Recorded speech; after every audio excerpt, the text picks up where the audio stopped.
बिस्मिल्लाहिर्रहमानिर्रहीम। अस्सलाम वालेकुम डियर स्टूडेंट्स, मैं हूं आपका मैथमेटिक्स इंस्ट्रक्टर अली अहमद और मैं आपको मैथमेटिक्स बाय अली अहमद में खुशामदीद कहता हूं।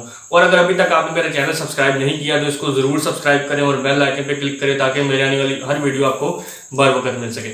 आज मैं आपके लिए एक और इंटरेस्टिंग टॉपिक लेके आया हूँ, वो ये है कि 1/0 जो है ये इन्फिनिटी के इक्वल होता है। आज हम ये सीखेंगे कि ऐसा क्यों है कि किसी भी नंबर को जब हम 0 पे डिवाइड करते हैं तो हम उसको इन्फिनिटी के इक्वल किस लिए लिखते हैं, इसके पीछे रीजन क्या है, इसका क्या लॉजिक है। देखें, सबसे पहले हम ये देखते हैं कि आप अच्छी तरह से जानते हैं कि plus minus multiply and division, these are four basic arithmetic operations which we use in mathematical operations। ये हमारे पास चार बेसिक ऑपरेशंस हैं जिसको हम मैथमेटिक्स में यूज करते हैं, जिससे आप बखूबी वाकिफ हैं, प्लस माइनस मल्टीप्लाई और डिवीजन। ठीक है जी।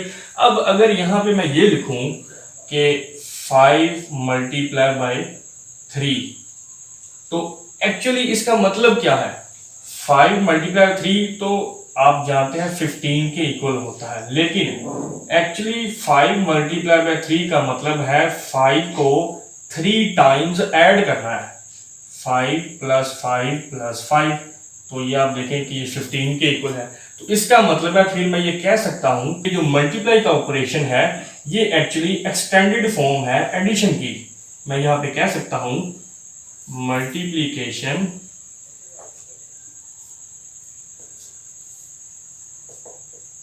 is repeated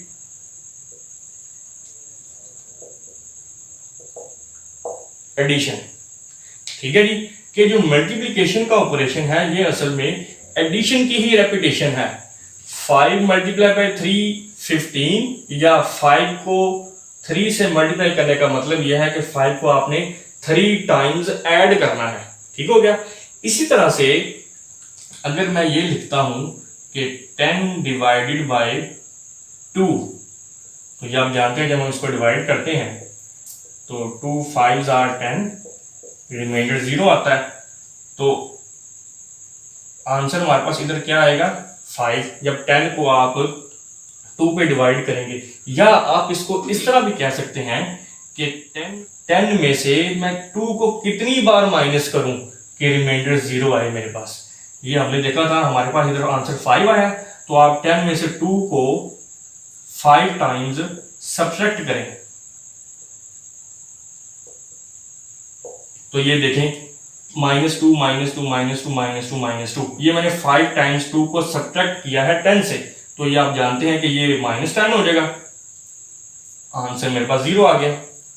मैं रिपीट कर रहा हूं कि 10 डिवाइडेड बाय 2 का आंसर 5 है, या हम इसको इस तरह भी कह सकते हैं 10 में से 2 को कितनी बार माइनस करूं कि आंसर मेरे पास 0 आए, जो कि हमारा रिमाइंडर 0 है। ठीक है जी। तो इस रिजल्ट के बाद मैं ये कह सकता हूं कि डिवीजन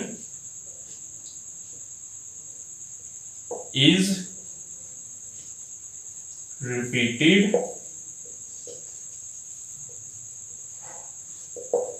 सब्ट्रैक्शन, कि जो डिवीजन का ऑपरेशन है ये असल में सब्ट्रैक्शन की ही एक्सटेंडेड फॉर्म है, ये जो डिवीजन का ऑपरेशन है।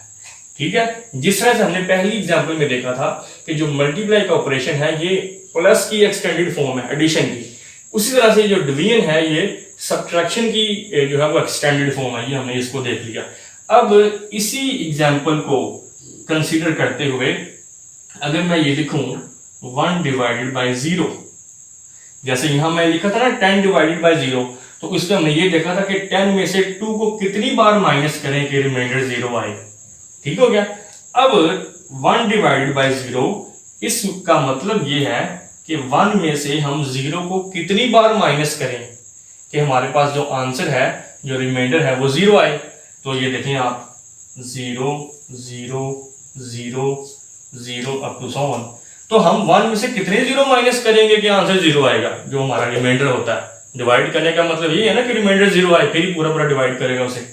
तो यहां पे मैं 0 कितनी बार माइनस करूं, तो आप ये जानते हैं कि 0 को 1 में से जितनी बार मर्जी माइनस कर दें आप, वो तो 1 ही रहना है। इसका मतलब यह है कि मुझे कितने 0 माइनस करने पड़ेंगे, इन्फिनिटी। बात समझ आ गई। तो इसलिए फिर हम 1/0 को इन्फिनिटी के इक्वल लिखते हैं। ठीक है जी, मैं उम्मीद करता हूँ कि इस कॉन्सेप्ट की आपको समझ आ गई होगी। इसी चीज़ को हम एक और एग्जांपल कंसीडर करके जो है वो समझने की कोशिश करते हैं। लेट्स सपोज मैं यहाँ पे लिखता हूँ जी 1 डिवाइडेड बाई 0.1, ये किसके इक्वल होता है जी 10 के। और 1/0.01 किसके इक्वल होता है 100 के। 1/0.001 किसके इक्वल होता है जी 1000 के। इसी तरह से मैं नीचे वैल्यू और डिक्रीज करता जाऊं तो ये हो जाएगा जी 10,000। इसी तरह से इसको मैं 1/0 कर दूं, देखिए अब गौर करना आपने हो क्या रहा है। यहां मैंने लिखा है 1/0.1, फिर मैंने लिखा है 1/0.01, मतलब मैं वैल्यू जो है वो 0 के करीब कर रहा हूं। पहले 0.1, फिर 0.01, 0.001, 0.0001, वैल्यू मैं 0 के करीब कर रहा हूं, छोटी कर रहा हूं, तो उतना ही यहां से मेरे पास यहाँ पे इंक्रीज हो रहा है। पहले 10 है, फिर 100 है, फिर 1000 है, फिर 10,000 है। इसी तरह से जो वैल्यू है वो इंक्रीज हो रही है। तो इसको कम करते करते अगर मैं 0 कर दूंगा, जो कि सबसे छोटा नंबर है, इससे छोटे नंबर नेगेटिव है, लेकिन मैं चूंकि 0 को अप्रोच कर रहा हूं, तो जब मैं 0 पे जाऊंगा तो फिर ये जो मेरा आंसर है ये बढ़ता बढ़ता किस पे चला जाएगा, इन्फिनिटी पे।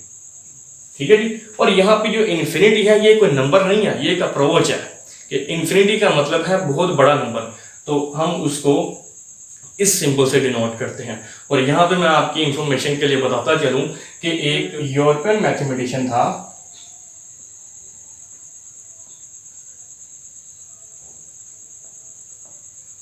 जिसका नाम था जॉन वालिस, जिसने 17वीं सेंचुरी के अंदर सबसे पहले इस सिंबल को मैथमेटिक्स में इंट्रोड्यूस करवाया था कि इन्फिनिटी को आप इस सिंबल से डिनोट कर सकते हैं। ये जॉन वालिस साहब वही हैं, बीएससी के जो स्टूडेंट्स हैं वो जानते हैं कि चैप्टर 5 जो है उसमें हम वालिस फार्मूला यूज करते हैं। साइन और कोस के जो इंटीग्रल होते हैं हमारे पास, और जब लिमिट 0 से π/2 हो तो उसको इवेल्युएट करने के लिए हम वालिस फार्मूला यूज करते हैं ना। तो ये वही वालिस साहब हैं जिन्होंने सबसे पहले मैथमेटिक्स में इन्फिनिटी का जो सिंबल है वो इंट्रोड्यूस करवाया था कि किसी भी इन्फिनिट क्वांटिटी को हम इस सिंबल से जो है वो डिनोट कर सकते हैं। ठीक है जी। अब ये जो मैंने एग्जांपल अब ली है ये मैंने 1 पे डिवाइड किया, क्या किसी और नंबर पे भी इस तरह से डिवीजन करने से आंसर इन्फिनिटी आएगा? आगे चेक करते हैं। फॉर एग्जाम्पल अब मैं यहाँ पे कहता हूँ जी 2 डिवाइडेड बाई 0.1, ये किसके इक्वल होगा जी 20 के। इसी तरह 2 डिवाइडेड बाई 0.01, ये किसके इक्वल होगा 200 के। 2 डिवाइडेड बाई 0.01, ये किसके इक्वल होगा जी 2000 के। तो इसी तरह से जब हम इसको 0 को अप्रोच करते जाएंगे तो जब मैं नीचे 0 लिखूंगा तो सिमिलरली ये भी इन्फिनिटी के इक्वल होगा, क्योंकि आप देख सकते हैं कि इधर अगेन मेरे पास वैल्यू जो है वो इंक्रीज हो रही है। ठीक है जी। तो इसका तो मतलब ये हो गया कि अगर 1/0 और 2/0 इन दोनों का आंसर अगर इन्फिनिटी है तो इसका तो मतलब ये हो गया कि 1 जो है वो 2 के इक्वल है, विच इज नॉट पॉसिबल। 1 तो 2 के इक्वल ही ना हो सकता। अगर 1 2 के इक्वल हो गया फिर तो सारा मैथ खराब हो गया ना। तो 1 तो 2 के इक्वल नहीं हो सकता। इस वजह से फिर हम ये कहते हैं कि जो 1/0 है इसको आप अनडिफाइंड लिखते हैं ना, तो एक्चुअली दिस इज अनडिफाइनेबल। 1/0 को डिफाइन ही नहीं किया जा सकता। उसकी रीजन क्या है कि आप किसी भी नंबर पे जब ये वाला मेथड यूज कर रहे हैं और एंड पे जब आप उसको 0 पे डिवाइड करेंगे तो वो इन्फिनिटी पे इक्वल हो जाएगा। लेकिन अगर हर नंबर 0 पे डिवाइड होने से इन्फिनिटी के इक्वल हो रहा है तो इसका तो मतलब ये हो जाएगा कि किसी भी नंबर को आप किसी दूसरे नंबर के इक्वल लिख सकते हैं, जबकि ऐसा तो पॉसिबल नहीं है। तो इसलिए फिर हम 1/0 को अनडिफाइनेबल जो है वो कंसीडर करते हैं। तो उम्मीद करता हूं कि आज के इस टॉपिक की जो कि 1/0 इज इक्वल टू इन्फिनिटी था, इसकी आपको अच्छी तरह से समझ आ गई होगी। और अगर आपको मेरी ये वीडियो अच्छी लगी है तो मेरा चैनल जरूर सब्सक्राइब करें और इसे अपने दोस्तों के साथ शेयर करें और बेल आइकन पे क्लिक करें।